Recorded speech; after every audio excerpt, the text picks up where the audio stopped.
This alphabetical index from the United Provinces Police Department in April 1917 follows the standard format of a colonial archive. It presents a dry, numbered list of police subjects, organized by category and case file. For many living in British India, being entered into these columns meant their movements, residence, and even their associations were permanently restricted by the state. By 1917, the British Raj was attempting to manage a population of hundreds of millions across the subcontinent.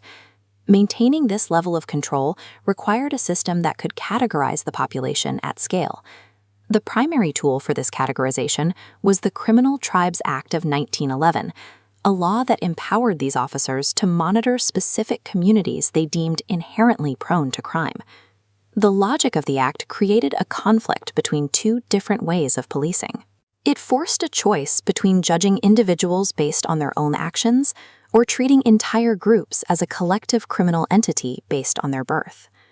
The April proceedings demonstrate how the colonial administration used this legislation to dissolve the distinction between an individual's guilt and their community's identity. In some cases, the act was used to target specific organized criminal operations. This police letter details a proposal against the Perkazi gang, a syndicate of 22 individuals led by a man named Farragut. The police tracked this group specifically for dacoity, or armed robbery, gathering evidence of their previous trials and convictions across multiple districts. To manage the gang, police compiled this multi-column ledger. It functions as a comprehensive database of names, previous sentences, and penal code violations. It records granular details, including parents' names and caste, alongside their prior convictions. This reflects a data-driven approach to policing. It mirrors the way modern law enforcement agencies document and track the members of a specific organized crime syndicate. This represents the micro-application of the law, a focused, evidence-based effort to dismantle individuals proven guilty in a court of law. However, the same April proceedings also contain a memo regarding a very different group, the Barasi posses of the Gonda district.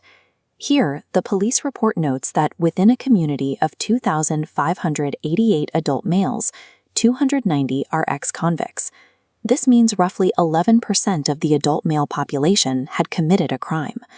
Despite this, the government used that minority to label the entire community, decreeing every male Barasi posse in jail since 1910 be registered under the Act.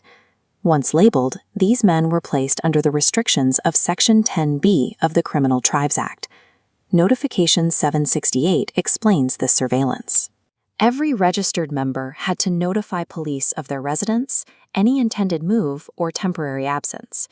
The state effectively turned every home into a monitored space, where movement was a privilege granted by police. Because of a small minority of offenders, the colonial government used the law to impose systemic surveillance on a whole demographic based on their birth. These two case studies show the elasticity of the Criminal Tribes Act. It was a single tool used to catch 22 thieves in one instance and to criminalize a massive community in the next. This reveals the power of a law that lacks specific safeguards. An administration can expand its reach to monitor and control whichever demographic it finds most convenient to label. We often associate systemic oppression with physical force or public displays of power, but historical state violence is frequently found in the banality of these records, highly organized, boring, and meticulously formatted. Documentation serves as the primary instrument of this control. It creates a legal framework where a community's right to exist freely is secondary to the state's ability to categorize them. The 1917 police proceedings offer a lesson in how easily a well-formatted ledger can be used to legally justify the erasure of human freedom.